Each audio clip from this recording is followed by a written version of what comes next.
This is the part that was broken. So I replaced this wood.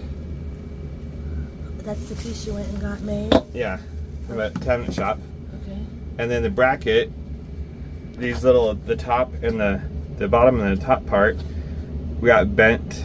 And so I had them bent back to 90 degrees at a machine shop at a gunsmith.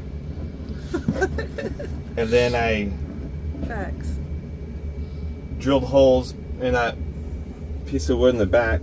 Did you add that piece yourself, or was that already there? It was like it, but only had one screw, and so I had 2 screws, and I got it centered and level. And now all we have to do is put the drawer in. Wonderful. Well done.